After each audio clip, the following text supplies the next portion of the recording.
Nous parlons aujourd'hui sur le mariage de la famille et le sous-thème, c'est les 6 vases dans le mariage, dans le foyer. Nous avons vu dans le texte de Jean chapitre 2, aux noces de Cana, que le vin était arrivé à manquer. Et Jésus a apporté un vin nouveau, mais le vin nouveau qui a été donné a été donc apporté et mis dans 6 vases de pierre qui étaient là et qui servaient d'ordinaire à la purification des Juifs. Nous avons dit que Jésus était un homme très symbolique et prophétique qui, dans sa manifestation, agit de sorte à apporter un message. Tout ce qu'il fait à côté, il y a une révélation. Nous avons compris que les 6 vases de pierre représentent les 6 fondements. Dans le mariage, dans la famille, et nous sommes en train donc de les étudier. Le premier fondement, le premier pilier du mariage, nous avons vu dans le foyer, il fallait la communion avec Dieu. C'est le vase de la communion avec Dieu. Le deuxième vase que nous avons déjà étudié, c'est le vase de la communication. À l'intérieur du mariage, nous avons montré que la communication est importante et qu'il faut une communication entre les conjoints. Le troisième vase, nous avons aussi étudié, c'est le vase de la nullité, le vase de l'unité, que nous avons déjà étudié dans les dimanches précédents et que vous avez peut-être pu suivre aussi à la télévision. Aujourd'hui, nous continuons avec le 4e vase dans le mariage, c'est le vase de la pureté, le vase de la fidélité. Alors ce soir, par la grâce de Dieu, donc nous allons recevoir l'instruction de Dieu, comprendre pourquoi à des moments l'infidélité entre dans les familles et dans les couples. Nous allons comprendre que cela est souvent lié à certaines erreurs que nous-mêmes nous commettons. Et voilà pourquoi Dieu, à travers la parole, veut nous instruire et nous amener à demeurer dans son alliance et sa bénédiction. Alors, pour cela, nous allons voir rapidement dans la parole de Dieu l'importance de la fidélité. Avant toute chose, nous allons voir 3 points d'importance de la fidélité. Pourquoi il est bon que dans un mariage, les couples soient dans la fidélité. 3 choses que je vous montre rapidement. La première chose, c'est que dans un mariage, lorsqu'il y a la fidélité, les mariés, le couple est à l'abri, se met à l'abri de certaines maladies, de certaines pandémies. Vous évitez certaines contaminations que vous pouvez avoir ou prendre par une vie de désordre. Donc, vous mettez à l'abri de certaines maladies. La deuxième chose, c'est que cela éloigne le jugement de Dieu de vous, des conjoints, ou alors du conjoint. Nous lisons donc pour cela Hébreux chapitre 13, verset 4. Pasteur Frère nous fait la lecture. Deuxième point d'importance de la fidélité, éloigne le jugement. Le jugement, c'est la colère de Dieu. Cela éloigne donc le jugement, la colère de Dieu de la famille. Donc nous lisons Hébreux 13, verset 4. Que le mariage soit honoré de tous et le lit conjugal exempt de souillure. Pourquoi? Parce que Dieu jugera les impudiques et les adultères. J'ai dit que les deux choses sont la même chose. L'impudicité et l'adultère, c'est 2 sortes de rapports. Avec un homme et une femme qui ont des rapports. Mais on parle d'impudicité dans le cas de rapport d'une femme et d'un homme qui ne sont pas mariés. Quand un homme et une femme ne sont pas mariés et qui ont des rapports, cela est l'impudicité. On avait dit que Dieu jugera les impudiques. Mais pas seulement les impudiques, mais aussi les adultères. L'adultère, c'est le rapport, avoir des rapports en dehors du mariage. Donc, en dehors du mariage, les rapports que vous pouvez avoir avec un autre partenaire s'appellent l'adultère. Mais la Bible dit que Dieu jugera les impudiques et les adultères. Le jugement de Dieu ici, c'est la manifestation de la colère de Dieu contre le conjoint responsable d'un tel acte. Donc voilà pourquoi, la première chose, nous avons dit, met à l'abri des maladies. Mais deuxième chose, la fidélité éloigne le jugement de Dieu de la vie des conjoints. Mais troisième chose, la fidélité favorise les bénédictions de Dieu au sein de la famille. Les bénédictions de Dieu peuvent descendre dans la famille. Nous lisons donc Proverbe chapitre 14, verset 34. Proverbe la 14, justice verset 34. élève une nation, mais le péché est la honte des peuples. Le péché est la honte des peuples. Alors je vais t'expliquer. La Bible dit clairement, et Dieu nous dit dans sa parole, que la justice élève une nation. La justice, c'est quoi? C'est une attitude, une position de sainteté, une position de vérité que vous avez devant Dieu. Alors quand dans un mariage, il y a la justice, que le couple vit dans la justice et donc dans la vérité de Dieu, dans la pureté, l'élévation vient, puisque la justice apporte l'élévation. Voici pourquoi la Bible dit que la justice élève une nation. La nation, c'est d'abord une personne. C'est toi, c'est moi. Donc la nation, c'est toi, c'est le conjoint, ce sont les conjoints. Donc la justice élève une nation. Donc lorsqu'il y a la pureté dans un mariage, la bénédiction de Dieu, l'élévation arrive au sein de ce mariage. Parce que là où il y a pureté, graine de Dieu, la bénédiction vient forcément à cet endroit. C'est pourquoi la Bible dit que la justice élève une nation, mais quand il n'y a pas de justice, alors il y a la honte, il y a la confusion, il y a la détresse, il y a l'échec. Alors donc voici les trois choses que je touche rapidement pour vous amener à comprendre l'importance de la fidélité. Premièrement, la fidélité vous met à l'abri de maladies et des pandémies de notre génération. La deuxième chose, éloigne le jugement de Dieu de votre vie, de votre maison. Et la troisième chose, attire les bénédictions de Dieu au sein de votre maison, au sein de votre famille. Quand il y a la pureté dans le mariage, les bénédictions de Dieu descendent encore plus en abondance au sein de la famille. Alors maintenant, la question que nous allons poser, c'est surtout d'analyser pourquoi, si donc il est important d'être fidèle et de vivre dans la fidélité, pourquoi donc l'infidélité arrive aujourd'hui dans notre siècle et dans notre génération à être une réalité au sein des mariages? C'est quoi le problème? Nous allons voir que le problème, il est profond. Et certaines personnes n'ont jamais voulu être infidèles dans leur mariage, dans leur relation, mais cela leur a été comme imposé à cause de certaines erreurs qui ont pris place à l'intérieur du mariage.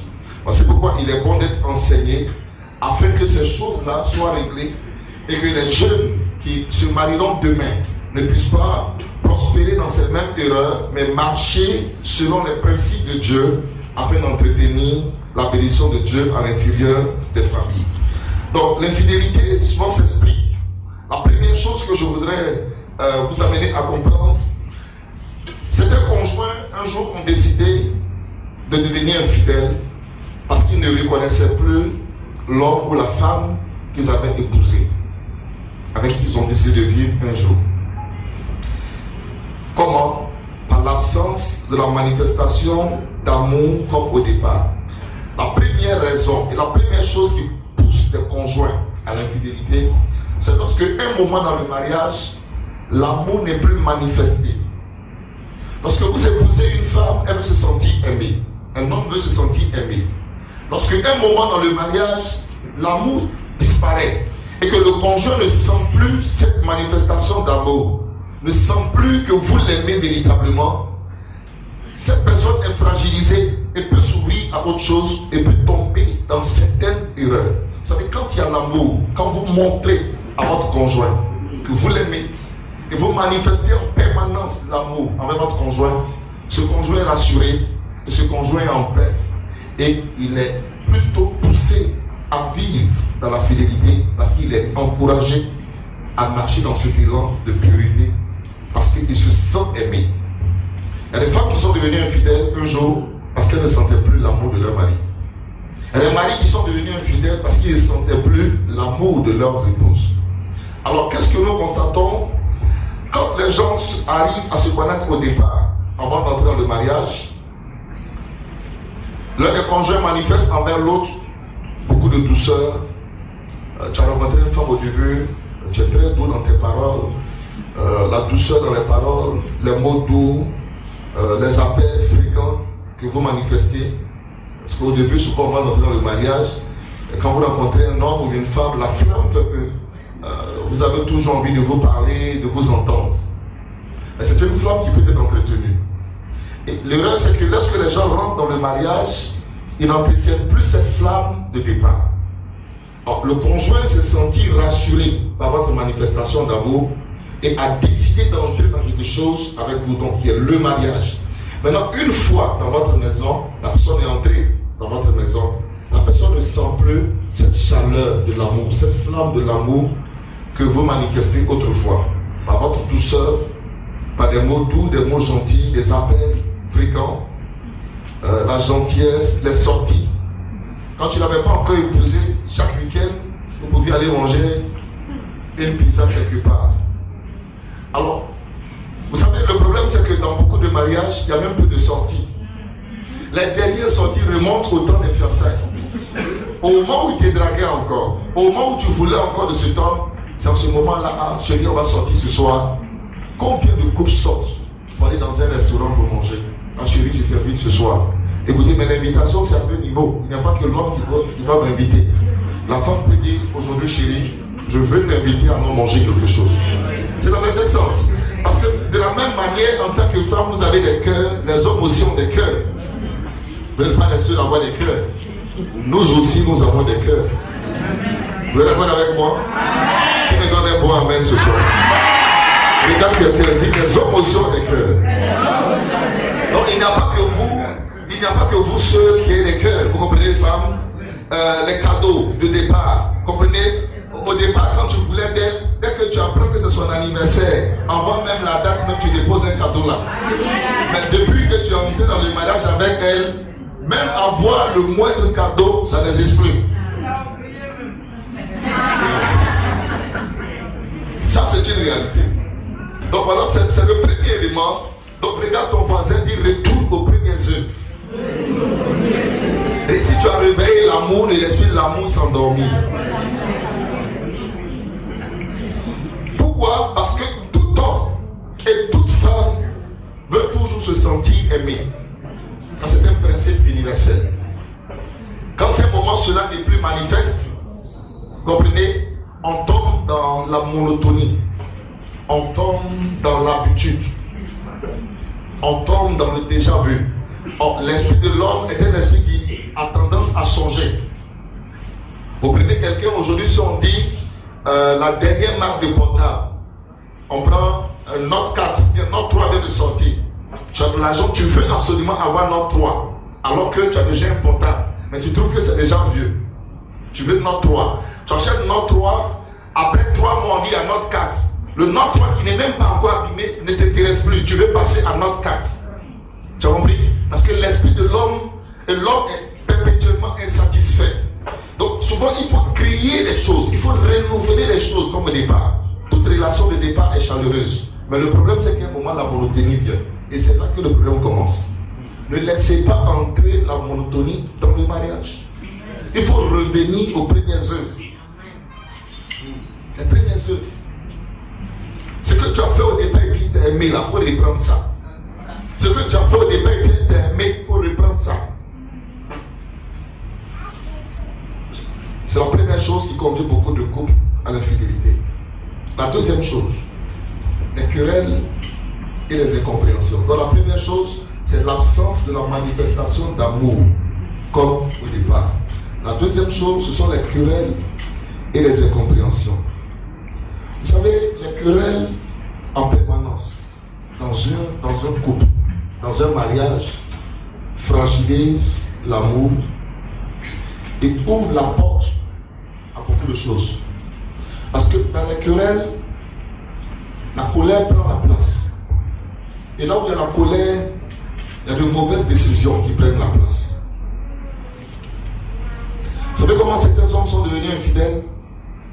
Un jour, dans une colère à la maison avec madame, tellement madame a mal parlé, ils se sont disputés. Il est sorti, il s'est arrangé à ne pas rentrer à la maison cette nuit-là. Il errait quelque part. Souvenez-vous de David. À quelle occasion est-ce qu'il est tombé dans le péché? L'armée allait en guerre et David il est resté. Et il se promenait sur le toit de la maison. C'est là qu'il a vu la femme du riz. Donc le monsieur en colère est sorti. Il ne sait pas où aller, il veut digérer sa colère. Et puis il rencontre Mariam, une ancienne amie avec qui il était au lycée. Ah mais tu fais quoi ici? Non, je me promène un peu, mais on va prendre un peu. Il n'a jamais pensé à autre chose. Mais voici qu'il s'assoit quelque part vers Mariam. Et Mariam dans son cœur dit ça c'est une occasion, je ne laisse pas passer.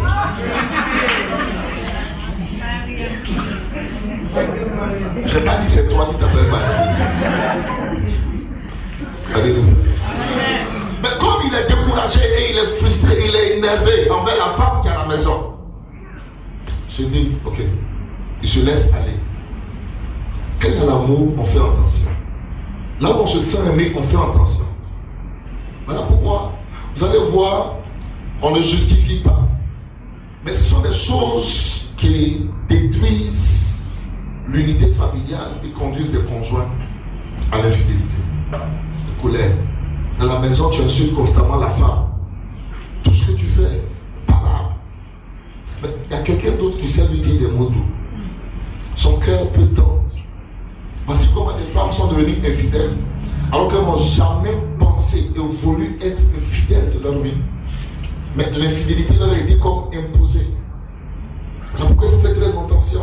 Lorsqu'il y a des querelles dans une famille, dans un mariage, il faut savoir garder la raison et puis faites un effort pour entretenir la douceur à l'intérieur de vos familles. Il y a des gens qui s'emportent trop vite. La colère détruit beaucoup de choses. Ça concerne les hommes, ça concerne les femmes. Les chrétiens, quand ils sont en colère, on ne les reconnaît plus. Ils peuvent tout gâter dans la maison. Leur colère est mortelle. Alors, dans la colère, on ne se parle plus. Dans la colère, monsieur dit, je ne dors plus dans la chambre. Ou on a vu des couples où, dans la même chambre, madame est sur le lit, mais monsieur dit, lui, il va dormir à terre, sur Nati. Ou alors, au pire des cas, il va dormir au salon. Au pire des cas, il va dormir dans la voiture, ou même il ne rentre plus à la maison. À cause de quoi? La colère. Donc, pour entretenir la fidélité dans votre mariage, il faut que vous développez l'esprit de douceur et de paix dans votre maison. Quand vous voyez votre conjoint élever la voix ou s'emporter, désarmez-le. Comment vous pouvez le désarmer? Par votre douceur. Si vous regardez nos moments qui ont duré dans les mariages, qui ont duré dans les couples et dans les mariages, c'est parce qu'elles étaient parfaites. Pas parce que leur mari était parfait. Mais elles ont eu une culture de savoir calmer le jeu. Calmer l'atmosphère. Fermer les yeux souvent sur beaucoup de choses et se maîtriser. Mais le problème, dans le mariage, tout le monde est fier. Tout le monde est emporté par la colère aujourd'hui. Quelqu'un dit un mot, l'autre dit aussi. Et dans la colère, à un moment on arrive à la bagarre. On ne mange plus.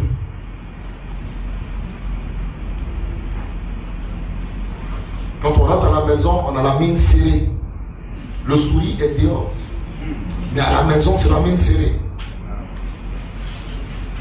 Et tout ça, ça favorise.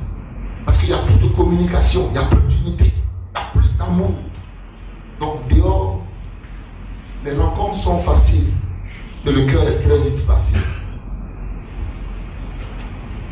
La plupart des hommes et des femmes qui ont été infidèles, c'est des hommes et des femmes qui ont rencontré quelqu'un ou quelqu'un qui a su leur donner de l'attention et de la douceur et de l'amour. Or, cet amour-là, toi, tu peux donner ça à ton conjoint. Et qu'est-ce que tu sais à la maison? La colère. Pourquoi? Parce que tu as demandé de l'argent pour retirer ton pain, tu n'as pas eu, tu es fâché. Alors pourquoi la Bible dit, dans le livre de Proverbes 15, verset 1er, une réponse douce calme la fureur, mais une parole dure excite la colère. Et dans Psaume 37, verset 8. Laisse la colère. Reprends doucement. Laisse la colère. Tout ton voisin dit laisse la colère. Je peux entendre ta voix. Laisse la colère. Abandonne la fureur. Abandonne la fureur. Ne t'irrite pas. Ne t'irrite pas. Ce serait mal fait. Ce serait comment? Ce serait mal fait. Vous comprenez? Dans la maison, il faut entretenir la douceur dans votre mariage. Votre colère va conduire votre conjoint à l'infidélité. Voilà pourquoi, même si votre mari a un caractère difficile, quand il rentre à la maison, ne vous laissez pas emporter. Calmez-vous. Quel que soit le problème, calmez-vous. Et les femmes, parce que le mari est entré un peu tardivement, Il est rentré à minuit. Tu ne sais pas, il est rentré à minuit. Pourquoi? Il allait se promener ou bien il a eu un problème. Dès qu'il ouvre la porte nette, toi tu es assise au salon en kimono et tu l'attends. Et toi là, tu dis, toi tu es foutu avec moi ce soir. D'abord tu n'as pas servi la nourriture. Ou tu es quitté d'abord manger là-bas. Le lendemain, quand on te donne l'argent, tu dis non, je ne prépare pas. Où tu es allé, il faut aller manger là-bas. Il n'y a pas de problème. Où il est allé, il n'a qu'à aller manger là-bas. Donc demain, il retourne. Où il est allé, il allait manger là-bas. 2 fois, 3 fois, il ne mange plus à la maison. C'est pourquoi Dieu dit que la femme sage bâtit sa maison. La douceur prévient beaucoup de choses. Mais la colère et la dureté sont à la base de l'infidélité à l'intérieur de certains mariages. Troisième élément, conduire certains conjoints à l'infidélité, c'est lorsque le conjoint se sent privé de ses droits amoureux. Lorsque le conjoint se sent privé de ses droits amoureux. 1 Corinthiens chapitre 7. Nous allons lire versets 3 à 7. 1 Corinthiens chapitre 7 à partir du verset 3. 1 Corinthiens 7 verset 3 à 5. Donc le pasteur va lire avec le verset 3. Que le mari rende à sa femme ce qu'il lui doit. Alors, il dit que le mari rende à sa femme ce qu'il lui doit. Si un homme à côté de toi, il faut le toucher. Et Dieu dit de rendre à ta femme ce que tu lui dois.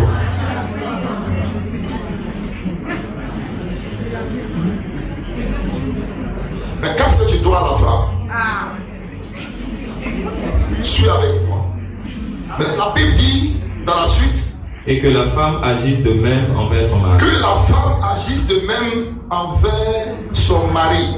C'est-à-dire que si tu es marié, il y a quelque chose que tu dois donner à ton mari. Si tu es marié, il y a quelque chose que tu dois donner à ta femme. Dieu dit dans sa parole que le mari rende à sa femme ce qu'il lui doit. C'est l'histoire du couple. Je vous ai en parlé la semaine dernière. Un homme a rencontré une fille et il a voulu épouser cette fille. Il épouse. Après 2 mois, le mariage n'est pas encore consommé. Donc la femme allait voir le pasteur, dit pasteur, je ne comprends pas mon mari. Je ne comprends pas mon mari. Ça fait 2 mois qu'on est mariés. Mais jusque là, je ne comprends pas ce qui se passe. Le pasteur a compris le langage de la femme. Quand il a convoqué le mari, alors il a compris que le mari ne fonctionnait pas. Il était impuissant. Donc il ne pouvait pas rendre à la femme ce qu'il lui devait. Cependant, il a épousé. Donc dans le mariage, il y a quelque chose que la femme doit à son mari. Et il y a quelque chose que le mari doit à la femme. Si tu ne peux pas arriver à cette dimension, ne te marie pas. Parce qu'on ne se marie pas pour prier en langue matin, midi, soir dans la main. Écoutez. Même Dieu m'a dit, quand il parle du mariage, Dieu parle de quoi? Il dit soyez féconds, multipliez, remplissez la terre. Est-ce que ce n'est pas dans l'an qui envoie fécondité? Oui, donc ça veut dire que dans le mariage, il y a quelque chose qui est normal. Quand on en parle, je vois des gens qui sont scandalisés. C'est des choses que vous connaissez, ne soyez pas scandalisés. Vous savez de quoi nous parlons. C'est des choses que vous avez besoin d'entendre pour être aidés. Et ne soyez pas scandalisés, parce que ce sont des choses qui sont nécessaires pour ramener la paix et l'harmonie dans nos maisons. Ensuite, dans le texte, dans le verset 4, il dit quoi? La femme n'a pas autorité sur son propre corps. J'aime la partie là. J'aime ça dans les deux sens, que la femme n'a pas autorité sur son propre corps et que... Mais c'est le mari. Et pareillement, le mari n'a pas autorité sur son corps. Mais c'est la femme. C'est fort. Ça veut dire quoi? Que ton corps ne t'appartient pas. Ton corps appartient à ton conjoint. Donc si ton conjoint dit, j'ai besoin de mon corps, tu ne peux pas dire non, parce que ça ne t'appartient pas. Dieu dit, tu n'as pas autorité sur ton corps. Tu ne peux pas décider de dire, moi ça c'est moi. Non, tu n'as pas autorité. Donc, quand même tu veux dire non pour certaines choses, négocie avec celui qui a l'autorité sur ton corps. Négocie avec celui qui a l'autorité. Parce que ce n'est pas toi qui as l'autorité sur ton corps, mais c'est ton conjoint qui a l'autorité sur ton corps. Mais si tu ne comprends pas cette parole, tu fais violation d'autorité, abus de pouvoir. Le pouvoir qui n'est pas à toi, tu le prends. Tu es un bandit spirituel.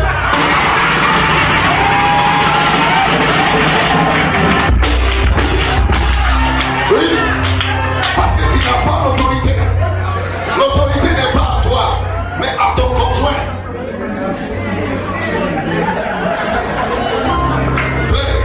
La femme n'a pas autorité sur son corps, mais c'est le mari. Et pareillement, le mari n'a pas autorité sur son corps, mais c'est la femme. On a dit, non, lui, il va voir moi. J'ai tout verrouillé, il va voir. C'est pas. Et Dieu dit, tu n'as pas autorité sur ton corps. Donc si tu le fais, tu commets quoi? Un péché. Je vous dis la vérité. La parole de Dieu est claire. Si tu ne lis pas la parole, tu vas commettre des erreurs. Voici pourquoi les choses ne marchent plus dans ta vie. Parce que tu ne peux pas être dans un mariage et faire souffrir ton conjoint pour quelque chose qui lui appartient. Pourquoi?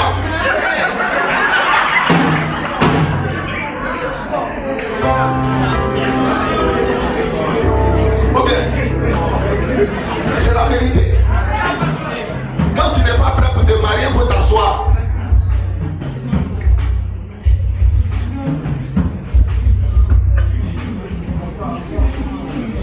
Est-ce que je peux parler encore?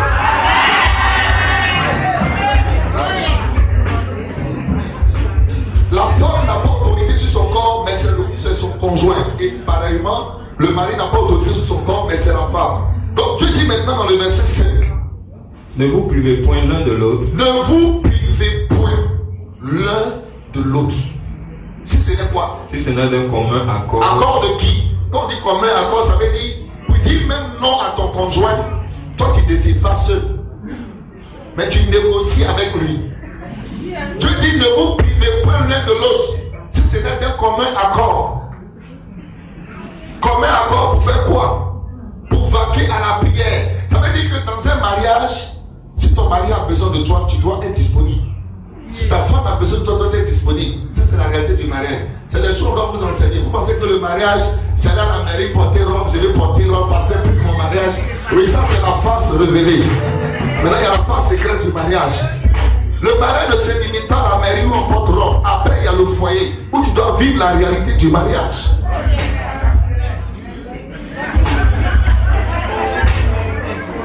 Dieu dit ne vous privez point.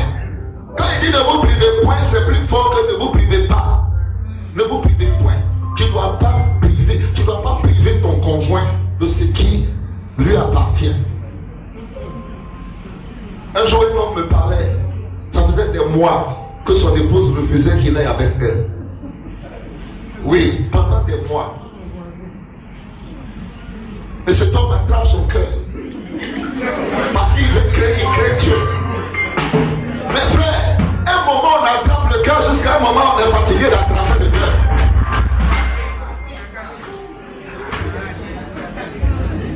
Comment des femmes, soutiens-moi, comment des femmes peuvent refuser à leur mari ce qui est nécessaire, ce qui est normal pendant des semaines.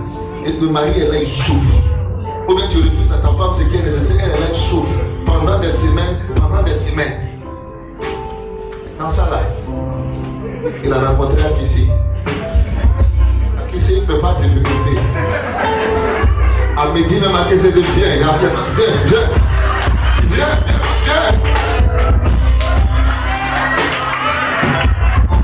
Dieu dit ne vous privez point l'un de l'autre si ce n'est d'un commun accord. Point temps. Puis il dit, dans le texte il dit, puis retournez ensemble, de peur que Satan ne vous donne avant une continence. J'ai dit, comme tu choses 42, que tu vas au marché pour acheter chaussures, il ne faut pas acheter chaussures 48. Il y en a qui disent non, parce que mon mari les exagère. Faut acheter ta pointure. Tu portes 42, il faut acheter chaussures 42. Mais si tu portes 42 et que tu achètes 48, ça va te flotter. Est-ce que quelqu'un me comprend ce jour? Et bien, est-ce que quelqu'un me donne un bon amen? Votre pointure.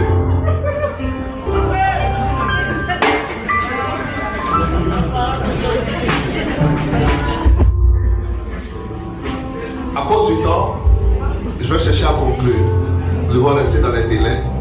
Le dimanche, nous allons continuer. Il y a beaucoup de choses dont je dois vous parler. Je vous parlerai d'un homme. C'était à Bouna, nous étions tout petits.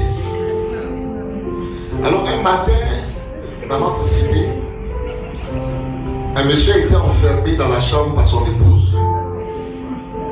Nous étions tout petits, j'étais manifestement au CM1, CM2. Et de bouche à oreille, on a appris que le monsieur était enfermé dans la chambre par sa femme. Il ne pouvait pas aller au travail.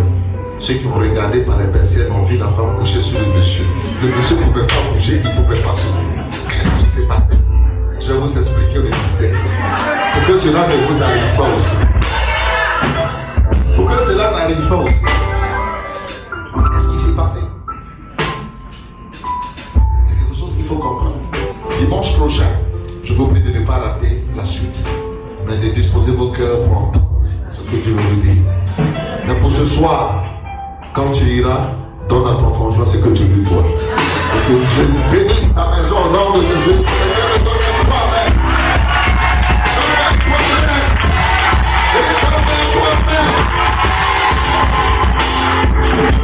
On va se bénir les mots du bon Dieu. Nous allons prier le Seigneur.